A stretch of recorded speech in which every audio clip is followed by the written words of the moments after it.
Test.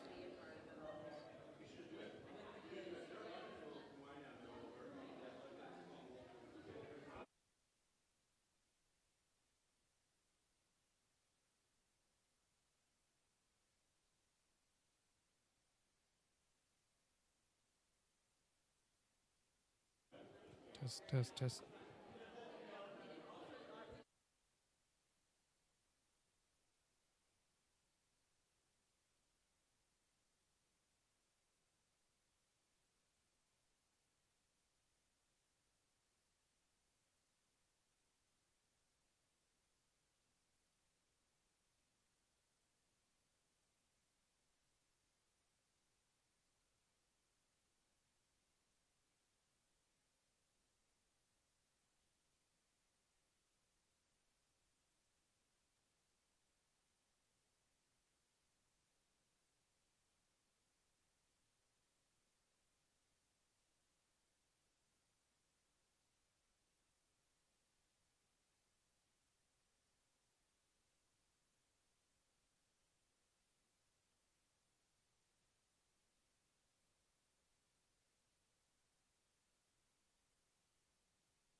We're going to get started here pretty quick, so grab your beverages or desserts and come down to the seating area and we'll get started.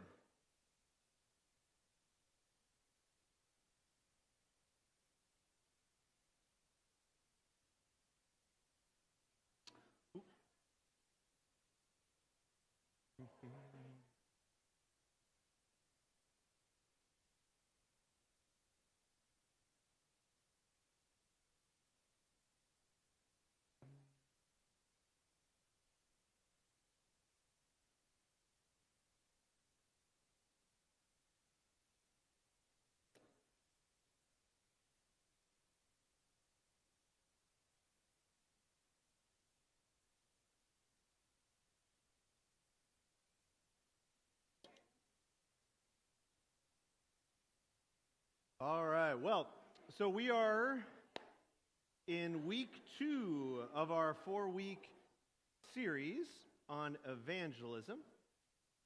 So thankful and glad you guys are able to be with us tonight. And if you missed last week, that's on YouTube. But we're doing 4 weeks, just to kind of reiterate things or kind of summarize stuff. We're doing 4 weeks on evangelism. This will also culminate in April. Drew Dotson from Arkansas, one of George's friends, is coming up. There'll be a forum on evangelism in the modern age. But we thought it would be helpful to do these 4 weeks to kind of help kind of revitalize. And a lot of us did the Every Member Gospel Ministry study in our house churches. And so a lot of this is to help supplement and kind of encourage some of the things that we've already have studied and already known. Last week we talked about the gospel itself. And that was really the big takeaway of last week, was this idea that, if we're to be able to share good news, we have to know the good news really well. And we have to become very literate in the good news and know what the gospel is, but also know what the gospel isn't, and to be able to really kind of preach the gospel to ourselves, right? The work of evangelism really starts with us. I'm in need of the gospel as much as anyone else is in need of the gospel. And so having that perspective and having that rhythm of your life and perspective towards the gospel helps then that the gospel flows out of us naturally in all of our spheres. This week we're going to talk about models of evangelism. Next week we're going to get very practical. And then the 4th week we'll talk about the different challenges and obstacles that we all face. One of the things when we talk about models, One thing that's been really helpful for us and instrumental has been Tim Keller's book, Center Church. There's a copy of it over there. I put some just various books over on the table, just things that have informed the church over the years and some of these things, so feel free to peruse. But Center Church has been a really valuable book for us and for the leadership in a lot of ways. We're thinking through who we are as a church and in the context and doing theology in the context that we find ourselves. And Tim describes, and this is kind of church historians, describes, Christianity goes through 4 seasons, typically within cultures.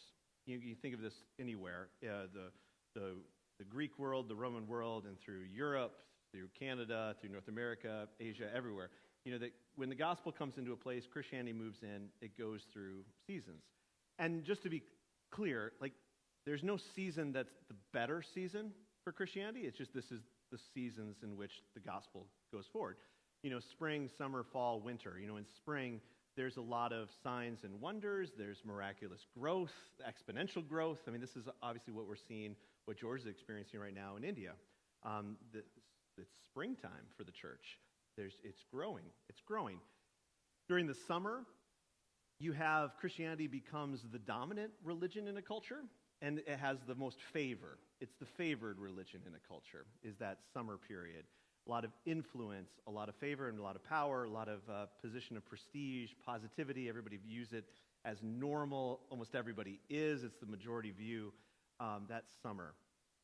As we enter into fall, you find numbers start to decline, growing skepticism and coldness towards Christianity. And then in winter, there's outright hostility or persecution towards Christians. And so, and this is helpful for us in a lot of ways because in America, right, we're in a weird kind of season or in between seasons where, we used to be summer in a lot of ways where Christianity had was the favored religion in the world and in America, but it still does to a large extent, but it seems to be kind of in this persistent early fall. The New York Times, even just this morning, talked about the stubborn spirituality of America, if anybody read that. There's a new Pew study that kind of shows, that 92% of Americans in America, right, still believe in a soul or an afterlife or a God. So there seems to be this stubbornness in American culture around spirituality, and yeah. Right. Totally. I thought they were negative when they had their usage of it, kind of this, man, why doesn't it just go away? Yeah, totally. but that's true. That's kind of where we're at as a culture. It's clearly not summer. And now, depending on where you are, though, too, this is where it's tricky with the weather, too, right? Minnesota seasons are different than Tennessee seasons, Florida seasons. And so kind of where you also live in the country, where you even live within the Twin Cities, you're going to experience things a little bit differently as well. Where there are obviously certain places throughout the country where it is still very much summertime for the church. And then other places where it's a lot more chilly when it comes to Christianity. So recognizing that, though, is really helpful. And also, like we mentioned last week, and it's also really helpful for us to just be clear, our culture is not a secular culture. Tim really argues this strongly in Center Church. Don't call, it's not a battle between Christianity and secularism. It's a pagan culture that we're in. It's a pluralistic culture. Miroslav Volf, Croatian theologian, talks about this too. Pluralism is really when Christianity shines. We live in a society and a culture where there are so many beliefs. There are so many religions. There are so many things that are worshipped, if it's not outright religion, if it's success, sports, beauty. We live in a culture that is just bowing down and worshiping gods. It's not secular. The amount of people in the country who consider themselves secular humanists is very, very, very small. Like we were saying, even this morning, the New York Times was saying, 92% of Americans believe in some sort of spiritual, entities and things like this. So it's helpful for us to think of our season. And what kind of comes, and so what happens, though, is that depending on the season the church finds itself in, it does different methods of evangelism based on the season, in which don't play anymore because the seasons have changed. And in a lot of ways, if we think of the kind of the older models of evangelism that we've all maybe experienced or been part of ourselves or seen, they really have relied heavily on Christianity being in favor and being within that kind of summer world. I think we've all, you think of the Billy Graham crusades, the revivals that swept through America, especially through the 50s and the 60s. I went to Wheaton College, so we have the Billy Graham Center, so, you have a lot of history of Billy Graham. And those are tremendous things, and that really shaped American culture in a lot of ways, but they don't happen anymore, right? The Christian camp really came into its own in the 1920s. A lot of us, worked at Christian camps or the camp model, that took off through the 20s, the 30s, the 40s, the 50s, and it's still hanging on in a lot of ways. The track model of giving things out, that was really popular in the 80s, especially. Now, Jehovah's Witnesses still do it to certain degrees, but a lot of, Christian churches have kind of moved away from that. Evangelistic church services are still really kind of pulling a lot of numbers, but this was definitely a 90s, early 2000s model for evangelism of, if you can just get people to this church service, we will have an altar call every week, and there will be baptisms, and boy, this is what's going to work. And what we've also seen now over the last, really since the late 80s, politics has really played a key role as well in people's efforts to kind of spread Christianity, or at least bring Christianity back into a position of favor or power or privilege. All of these models are really dependent on these shared understandings of the gospel that just aren't really present anymore. You could do revivals, you could do tracts, you could hand these things out, you could get people to come to a church service or to a Christian Halloween scared tent thing. That worked if we all shared these similar conceptions of guilt and shame and punishment and the need for repentance. And you're like, oh yeah, I want to repent. Yeah, save me. It still required a real shared common understanding of Christianity. And there's this path, right? Everybody there's a clear path. I remember as a teenager learning the Romans Road on, for telling people how to become a Christian. You have to give them clear paths to find it. But it definitely still, you had to understand enough to be able to agree on the path. And a lot of emphasis was placed on evangelists. And, this is where we kind of hit, now we're going to get into kind of more of the biblical models, but, there's a lot of emphasis and pressure placed on the need for evangelists to do the work. All of these really required, a very forward-facing, good public speaker, somebody who could articulate well, who could manipulate well, potentially, but who could really kind of get people to come to the gospel and in those moments. And for everyone else's kind of job in the church was more or less to kind of get people to the evangelist so that the evangelist could do that work and could communicate and give the gospel to people. And a lot of that is really a faulty understanding of evangelism and what an evangelist actually does, or the work of an evangelist. We can certainly talk about that as well. But let's talk about the biblical model then. This is what we find as a church. This is what we find in Scripture. The biblical model of evangelism. The Bible assumes that Christianity is always going to be an option among many. Right? You can't read Scripture. It doesn't read as you're going to be in a position where there'll be no others who are going to disagree with you. That doesn't seem to be Paul or Peter's perspectives or Jesus' perspectives in the New Testament. Or even for the Jews in the Old Testament. There's always this thought of rather that Christians or the true followers of Yahweh are going to be distinct and separate in a world, in a culture, in a place, with others, around others, visible to others, but that there'll always be these options, and Christianity is going to be one of many of these options. There'll be, if it's, the call to Abraham to have a family, it'll be a family among families. There'll be a city within cities. There'll be a holy and set-apart people meant to be a blessing to the world out of the Old Testament, and Peter uses that same language within the New Testament. And holy, a holy people, right? And holy just means set apart. Right? And you can't be set apart unless there are others to be compared to. Otherwise, we're all the same. But this expectation biblically is that we're always going to be amongst others. other people with other people groups, other belief systems, other things.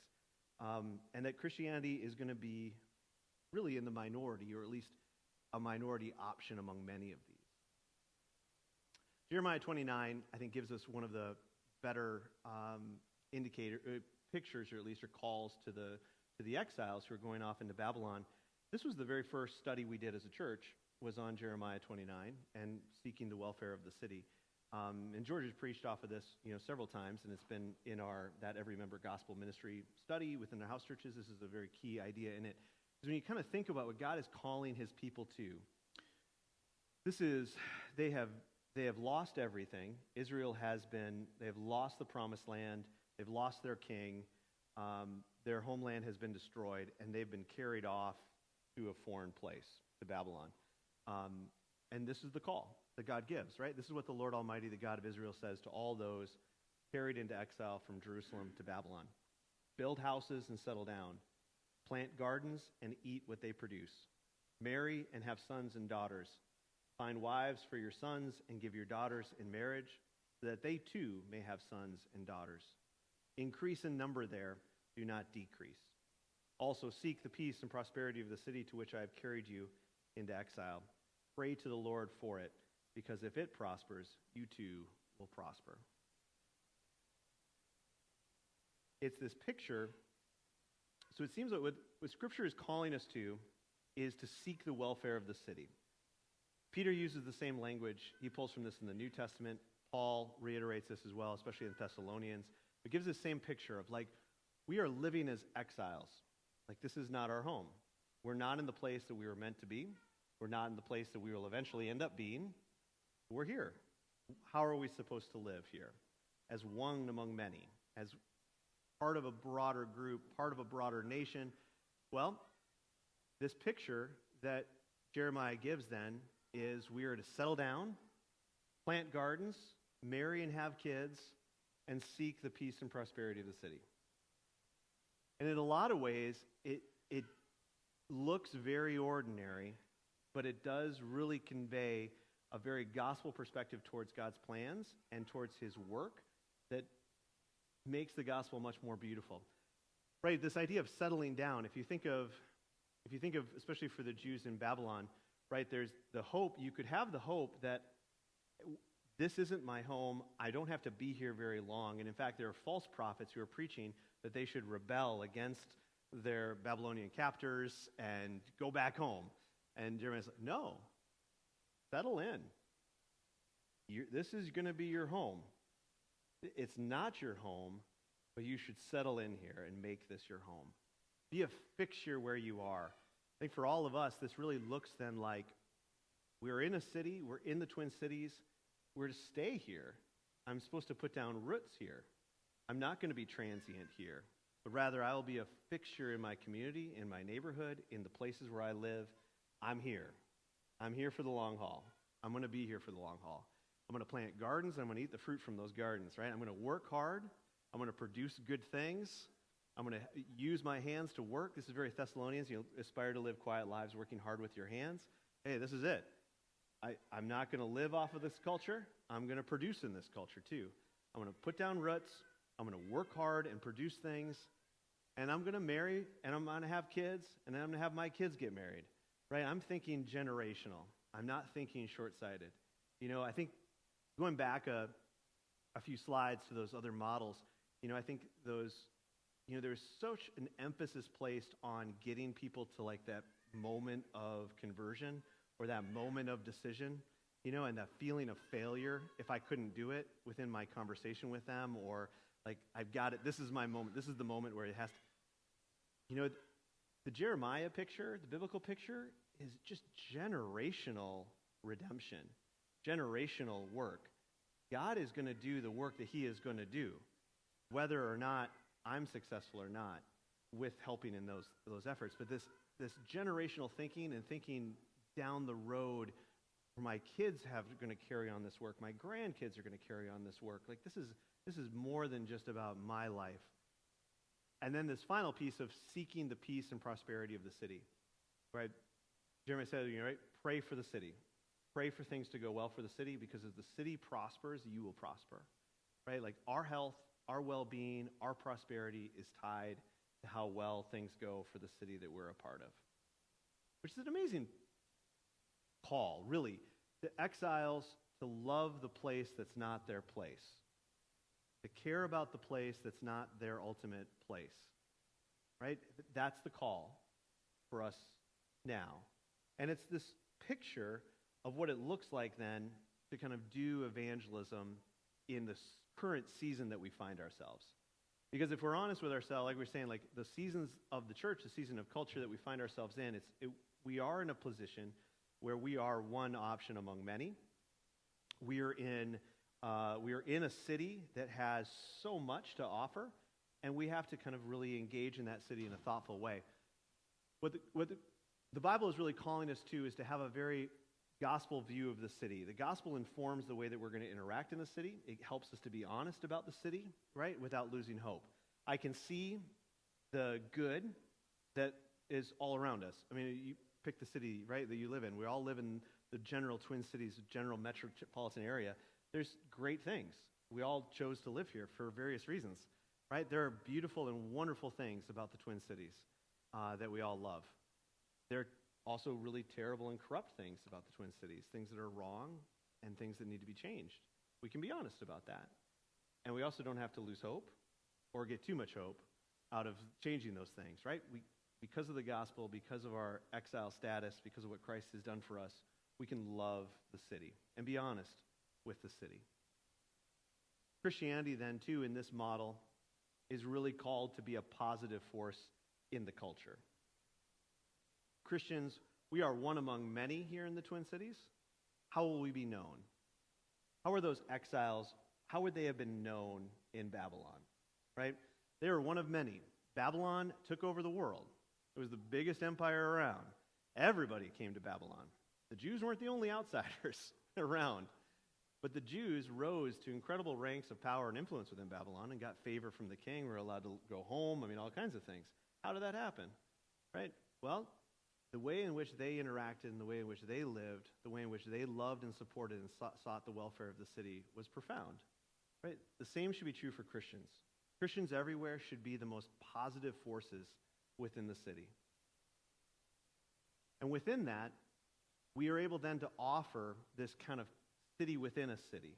Right? This is why we do the house church model that we do, right? Is because it offers this communities within a broader community. It offers a way of living within a way of living. Right? It's not that we have to, we can be positive about the city, we can seek the welfare of the city, we can support the city. We also don't have to adopt everything that goes on within the culture. The Jews didn't start worshiping, or at least they weren't supposed to, start worshiping Babylonian gods. Right? We still are distinct. We still worship the way that we worship. We still hold to the things that we hold to. And through that, being this counterculture within a culture, a city within a city, a family within a family, a refuge for all of those around, this adorning to the gospel in our life and the way in which we live.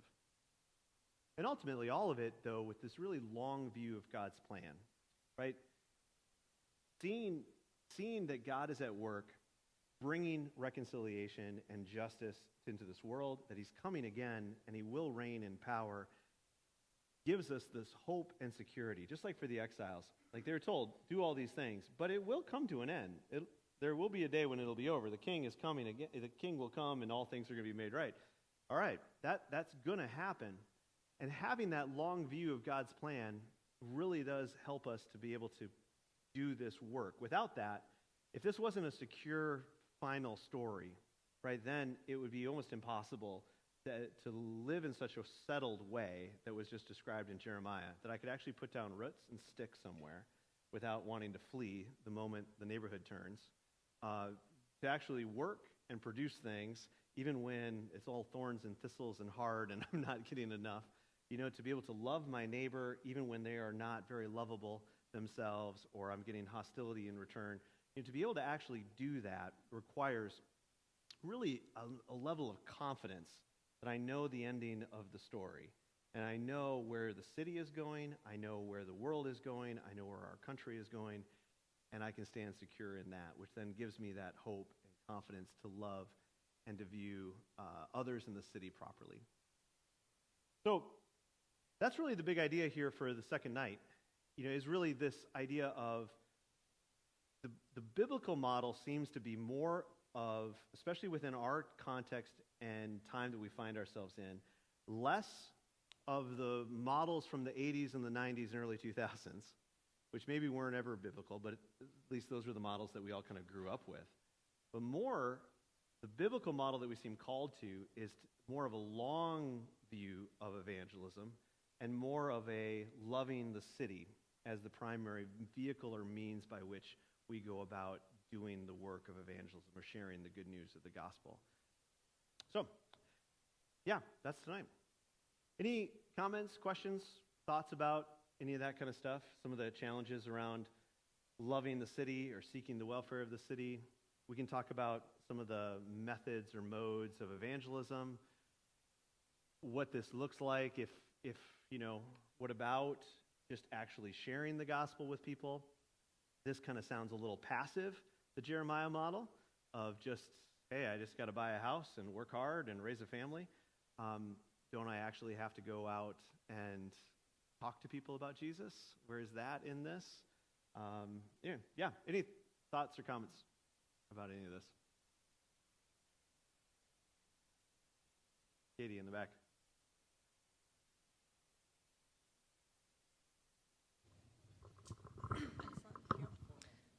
It is formal. So I think we've talked about this before too, but like this model does take, it seems like, a little intentionality too, that we're not just within the circles of our house church or believing communities. Because I find that like it's really easy to, as our family has grown, to be like, all of our time gets filled up just by doing these like Wednesday nights and Sundays at church and then trying to get together with his family or my family or whatever.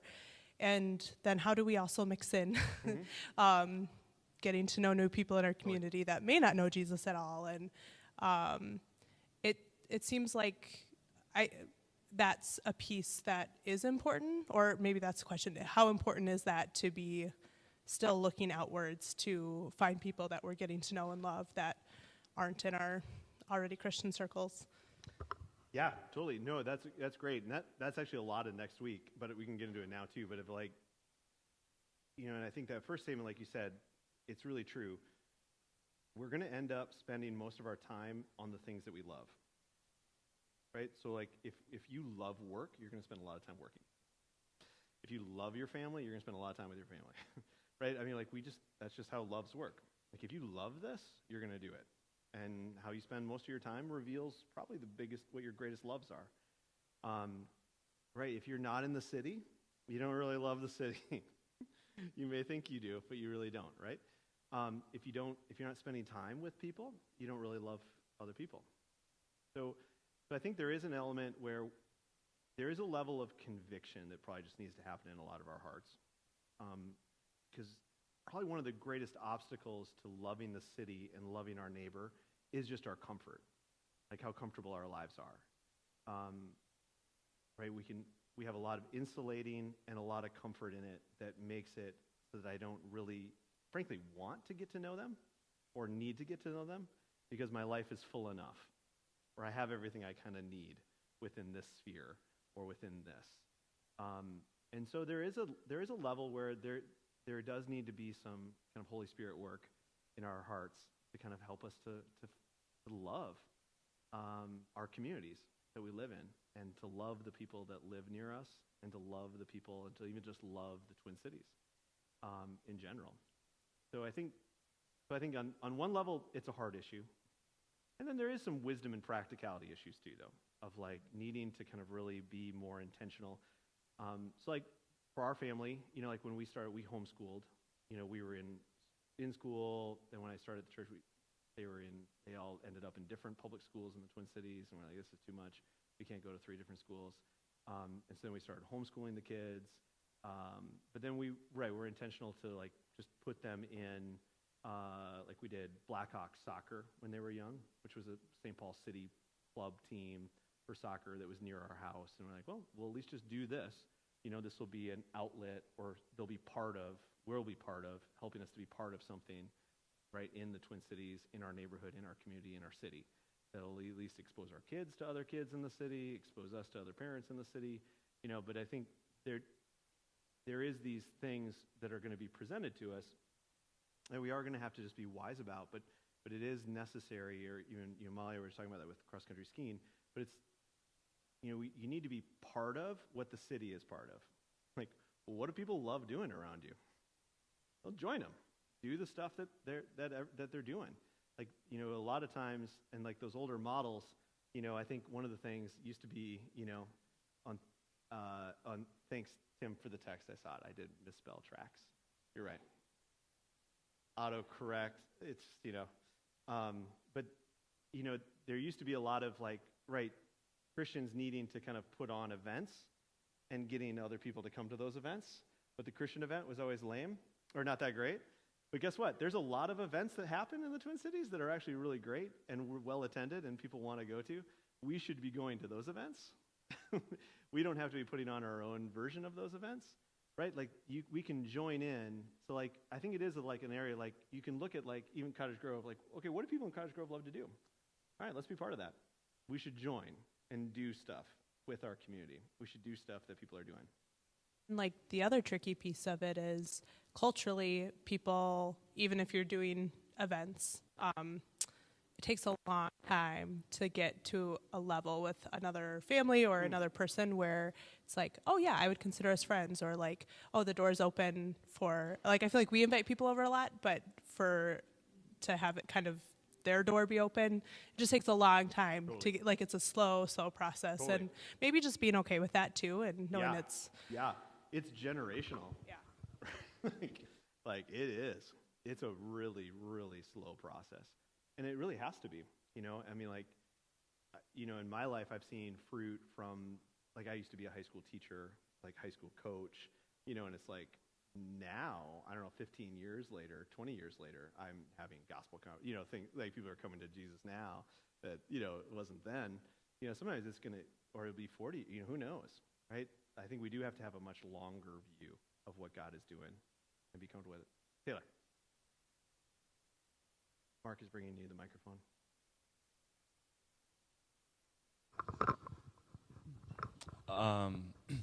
Sometimes it can be hard, I think, to grasp what it is to be a city in a city.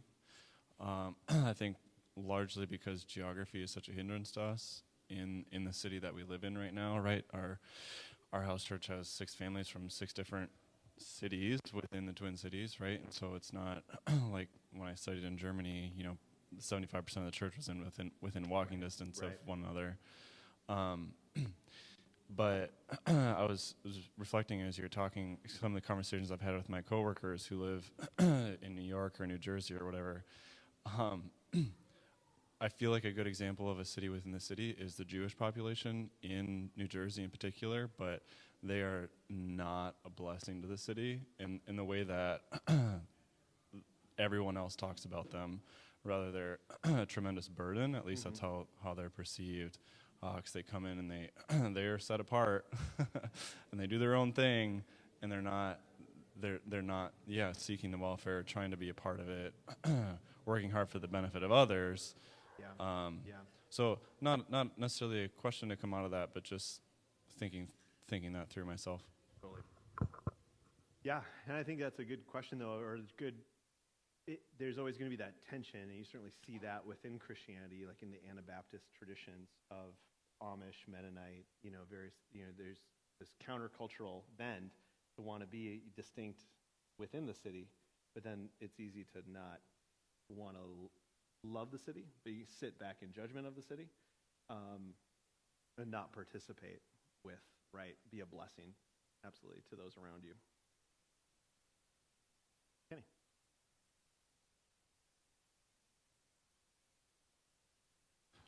I know the season analogy is meant to give us perspective on where we're at right now, as opposed to hoping spring's coming, it's around the corner, because it doesn't seem like it will be spring in my lifetime. But it is spring somewhere. Well, I guess that's my question is like,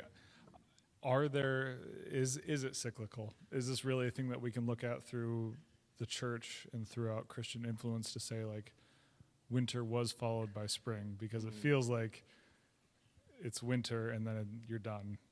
And of course, like I only have my own narrow experience, so I don't know if there is a spring that we should be looking forward to, or if that's even the right way to think about it. Yeah. No, that's a good question. Yeah, and I think right away, right off the bat, right, I think I would say, yeah, it's probably not the right way to think about it, right? Like, I don't think we are supposed to be looking for spring, hoping for spring, or wanting spring, right? But rather be very ecclesiastical, right? Like, hey, we're in the season we're in. Give thanks to the Lord. We're in the right season.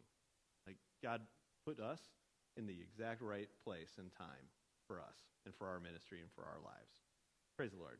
I'm really thankful to be here right now within this time. And I don't really know if it's fall. Right? And then, like, even back to that, like, is this helpful? Kind of helpful, but kind of not helpful, because it is easy, too, to be like, oh, where it's winter. It's like, is it winter? I don't know. Maybe where you are, or over here, it feels warmer. You know, so I think it can be tricky even to, like, get too specific. Because, again, too, it probably does get those thoughts of, like, well, once we get to fall, there's no going back.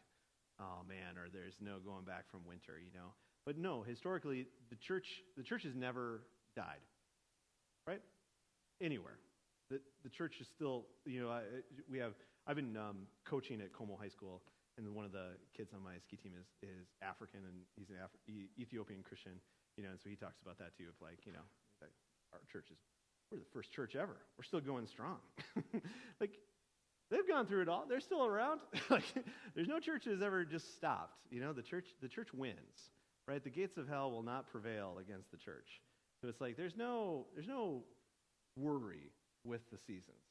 And in fact, during the winters is in fact when the church spreads the most, right? Historically, it is during persecution and hostility and when Christians are being killed off that, right? The gospel is very upside down. You would think that we all want summer and spring, and that would be the best for us. But it's actually usually historically the worst for us. And Christians are at their worst in summer. When Christianity has power or has favor, then Christians do the worst things and have the worst witness. And right, and if we can't, because how can we be distinct when there's nothing to distinguish against? And so that's why within American culture, at least, that's why there's all these different denominationals and splits, and you got your First Baptist, your Second Baptist, your this Baptist, because you got to distinguish yourself from somebody. So instead of distinguishing ourselves against non-believers or other religions, we got to distinguish ourselves against each other.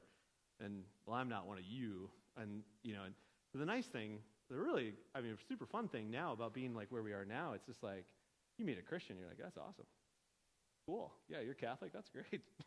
You're Protestant, yeah, whatever. Like, we're Christians. It's exciting to meet a Christian, you know, to be with Christians versus you're the wrong kind of Christian or you're the right kind of Christian, you know, kinds of stuff. So I don't know if that's helpful, Kenny, or not, but I think it is like no, the church has never died. Like, winter's not a bad thing. Winter, in fact, has always led to growth and to the gospel going forth with power.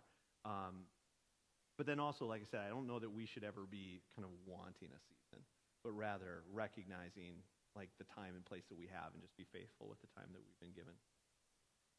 I don't know if that answers. Yeah, right, right. Yeah, the Bible, most of the Bible was written in winter. That's good. Blaine in the back, you got a thought?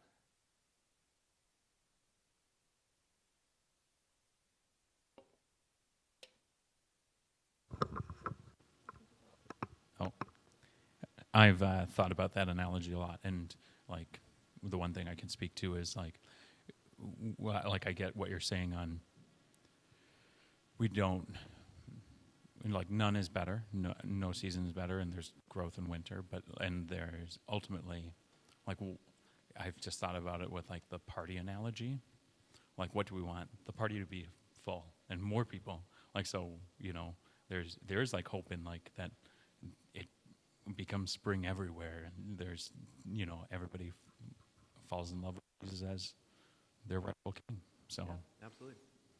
Yeah, amen. No, we want people to come in. Yeah, absolutely. Absolutely. But just like Jesus gives that parable, though, with the sowers, a lot of people are going to come in, and not everyone's going to stay. Yeah. Yeah. Like that's what that. That's like what can we do to we're in a time and place. What can we do to see that in fruition as best we but can? It's like being a farmer. Like I can't. Right. It's pretty foolish as a farmer to just kind of sit around and wish it was spring, like, and not do the work that I'm supposed to be doing now in the winter. Like, no, okay, if it's winter, I better do the job that I should be doing during winter. And not sit around thinking, I wish it was a different time, That's being a pretty foolish farmer. Oh, Dan, Taylor, look close to a tie. I don't know how you guys are going to decide this. Mark has decided. We're going to play tetherball again, like the men's Tetherball. retreat. Yeah, Dan and I played an epic match of tetherball, and Taylor, yes. it's terrible. And Luke, yeah. I beat Luke Rusted in tetherball, everybody, just so you know that. Grown men. My question happened to be up on the screen there still, but can you just maybe highlight or clarify again the idea of kind of our society is more pluralistic versus secular, and kind of how we think about that, I guess. And I think your comment was it's actually more, it's helpful, but it's easier to distinguish Christianity from that sort of a culture, I guess. Can you just maybe reiterate that? Yeah. Yeah, no, I love this. I love being in a pluralistic kind of, like, because I think when we think secularism, it automatically creates this kind of like hostility mentalities of like, oh man, I got to talk people into stuff, or I got to work through the arguments for the existence of a God, or why don't they believe in? Let me get into like apologetics types of stuff. The reality of our culture, though, is it's very Athens, Acts 17 Paul line. Everybody's worshiping stuff, and they're totally open, right? I mean, I was just saying this at dinner. All the adult people that I talk to, like in the Como world, the high school world now and stuff, or like at dinners or all these different things. Everyone likes to spill the beans that I'm a pastor or these stuff, and so hey, Lawrence is a pastor.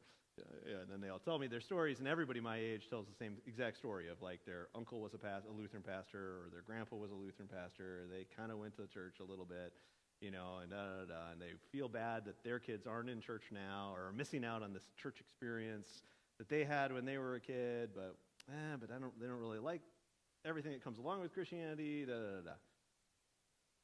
Zero hostility. No one's hostile. No one is like, wow, I can't believe you believe in God. Wow, why would anyone be a pastor? This is crazy, right? Like, there's none of this hostility. Rather, everyone's really, really open. They aren't convinced that I'm right. Like, that was this one woman was like, I'm kind of fine with Christianity if there was no Jesus. I don't love the Jesus stuff. Maybe I should be a Jew. And you're like, oh, okay. But that's where this kind of like long-term relational type of stuff happens. But it's like we're one of many options, right? And so I think being one of many is kind of a nice place, because again, you can differentiate pretty easily then too, like what's different about yours. And it also provides this opportunity, because this is the expectation of Scripture. If we're living in this way, we're going to get asked questions.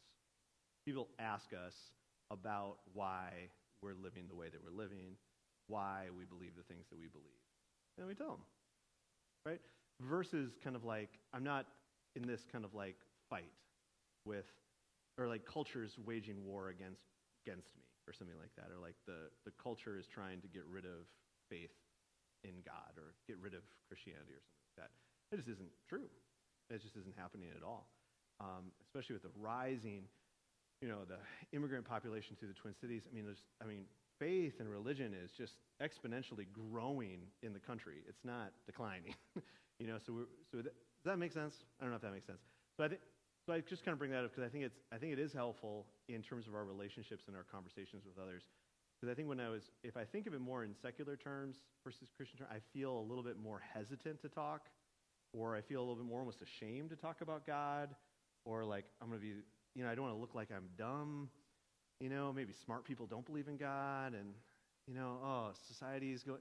It's like, no, actually, everybody's pretty open, and we can talk pretty freely about our faith, and we can talk about different religions. People are open to those types of things.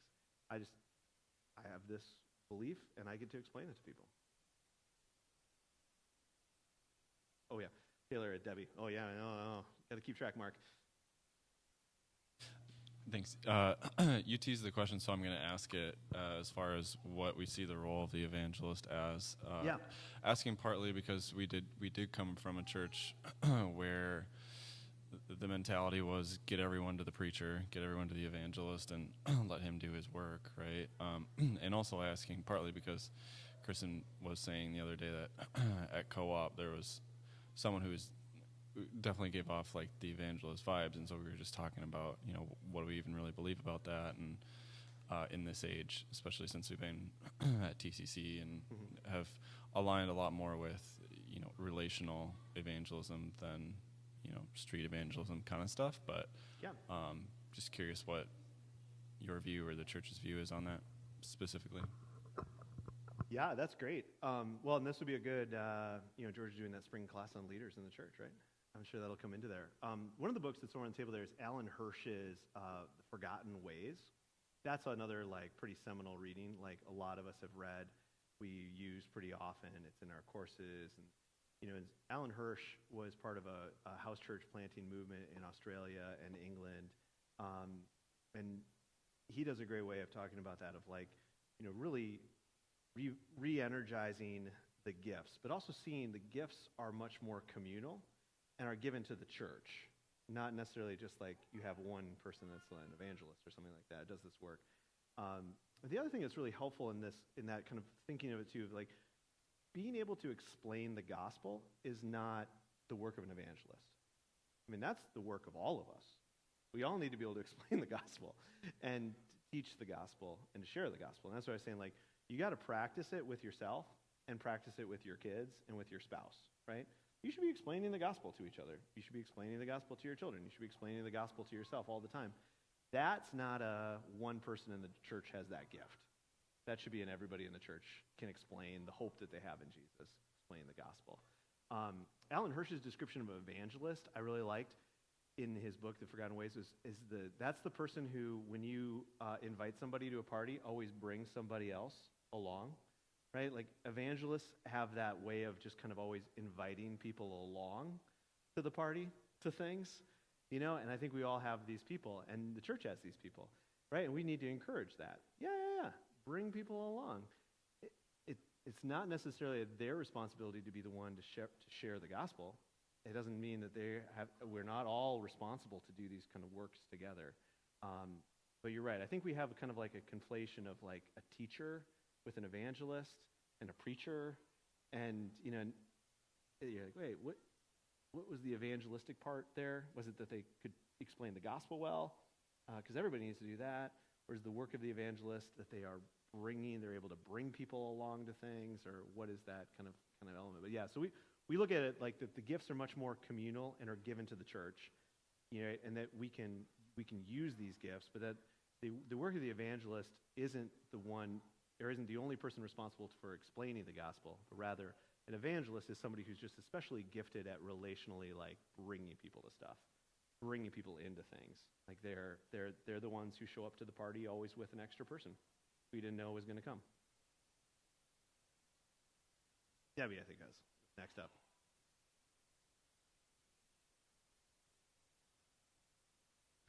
I'm just thinking about the models that you're kind of talking about, and trying to understand that in the sense that, cultures change over time. Things fit well in one culture and don't fit in another culture. You're saying it's one season where something maybe worked more successfully than in another season. But then also kind of saying maybe some of these other models, or the whole list, potentially the older models, are unbiblical. Maybe. So, Yeah. or it's just, because I'm thinking, I think the call, what you're listing as the call, can kind of fit into some of those old models still, even though, we don't really like them anymore, maybe because our culture has kind of shifted, but that around the world, the models are going to look different. They're not all going to look like TCC, and it's okay to kind of like graciously let someone have a different style. Absolutely. In a way, although obviously there's faults in some of the way things are implemented, and I don't know. It's just making a point, or I don't know if I'm asking a question. It's just these are thoughts. No, I like it, and and I don't want to seem. You're absolutely right, Debbie, and right, like, praise God for all these things. Like, it's not like this is all terrible, bad stuff. Like, and I think we're all gonna be guilty of being. No one knows they're trendy, right, until later, and you look back and be like, oh man, what was I doing? Wearing that or doing that? We were part of a trend. Even like early on in the church, when we were kind of multi-site and pastors driving to different sites, and then you kind of took a step back and you kind of look around the country and you're like, oh, everybody's multi-site and is trying to do this. Like, oh, I didn't know we were part. Oh, everyone, you just don't know what you're doing at the time is part of like a cultural trend until you kind of look back at it, right? I mean, I was at Christian camp. I loved Christian camp, but it's a cultural, like you said, it was a time and place in this culture. Will it continue? Probably, maybe to some extent. But so I think a lot of the things, and right, the models that we're all gonna try to be as faithful as we can. All churches should be, are trying to be as faithful as they can to minister and to do the work of the gospel in their culture, in their time, in their place.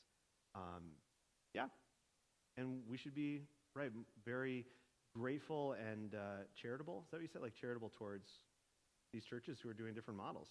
And, TCC is not the only model. The house church is not the only effective biblical model. Because like you said, like, doing this Jeremiah calling, you can look very different in all kinds of different places and ways.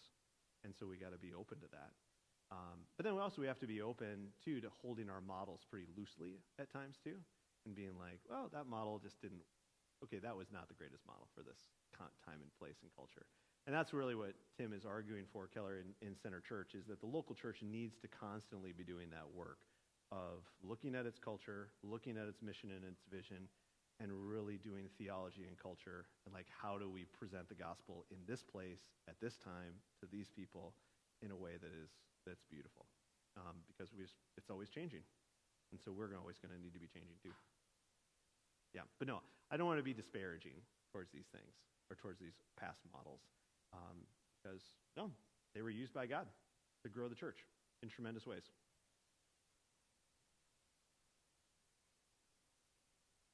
Other thoughts, comments? On loving the city.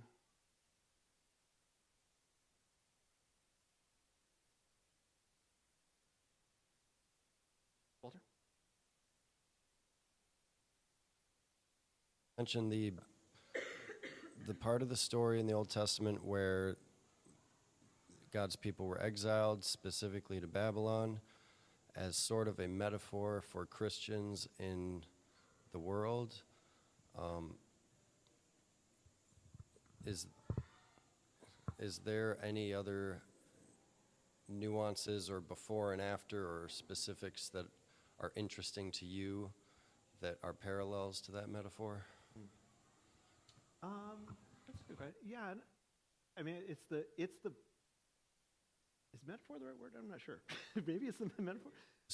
Maybe it's just a description of.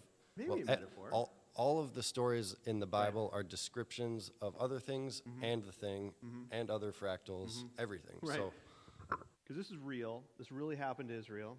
This is really the call to Israel in Babylon. But it's also the authors of the New Testament want to use this for the church as well. So Peter in particular, when he writes to the church, and John, they write to the church very much with using the same language, right? Kind of pulling the same narrative, kind of like the Exodus or something like that, right? Like, it's not our story, but it kind of is our story. So it's this kind of using that story to give us a lens or a framework for how to live our lives. Even though, right, we are not actual captives in Babylon. But I don't know if that's metaphor or figurative Like or analogy. I love that Babylon is a metaphor for things that are bad, and Satan and the Tower of Babel, and Sure. being enslaved by it is a good thing for God's people to do at that time based on their history. Yeah. I love how the story fits, but Yeah. I want But to it's- talk about all that But I other think stuff. living in exile or being an exile in the world is a good, I think it is a helpful, that's the framework that the New Testament definitely wants the church to think of themselves as. Like, you are a holy and distinct people that are living in exile in the place where you are. Like, this is not our home, but we are here. So what are we to do? Well, we wait for the Lord to return, right? And so I think that kind of using that same callings then to, like, well, what was the calling for Israel in their exile is instructive for us as well in our exile. And it's the same instructions that Paul's going to give and that Peter's going to give as well. But this idea of really loving the place where you are, even though it's not your place, and loving the people that you're with, even though they're not your people. But so being that kind of that community or that city within that city, that family within that family, that's a blessing. But that's a good question. Any other final thoughts or questions?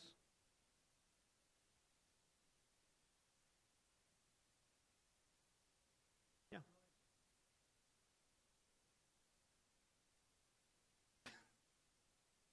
So funny, Craig. So funny. I think Alex had a good thought, though. I have a reflection Yes. to share. And, when Sierra and I moved our family from Detroit, it's just very interesting to see the focus on thinking about cities and just their as a center place for humans for a long time. And Detroit, we left Detroit finally kind of giving up on the city because of a little bit of a spiral of economic disinvestment combined with crime, which is really unpopular, and it's hard to raise a child. Yeah. It's just unpopular. And to Detroit's credit, the people that really invested in Detroit to this day are a lot of churches and preachers and stuff like that. And there's some, some of them are scammers. But by and large, those are the exceptions to the rule, right? And then, again, we're kind of getting into reflection territory. Coming to Minneapolis or the Twin Cities, it's been disappointing to see. I guess I have a little bit of a concern. Sometimes I see hints of that same. When we moved to Minnesota, I remember seeing cranes on the skyline, and I had not ever seen that in Detroit. And the stoplights were painted and functional. And that was really cool, and it was like, and, I started to, there was more economic opportunity than we'd ever had. Yeah. And I've never looked back, never regretted moving to Minnesota. One of the things that attracted to this church, it's not super obvious, but is the focus on the city. Do you want to expand on that a little bit? Talk a little bit about, and I've never heard the story, but you picked this location for a reason. Do you want to talk a little bit about St. Paul? University Avenue corridor, some of that, just expand on that a little bit. I guess, do you see where I'm going with this? Reflection, transition? Go ahead, take it from here. Yeah, I think so. And one thing, it's interesting, right? Like, it's like, seek the peace and prosperity of the city to which I've carried you into exile. Pray to it, because if it prospers, you too will prosper. There does seem to be, even within this, there's the possibility that it may not prosper.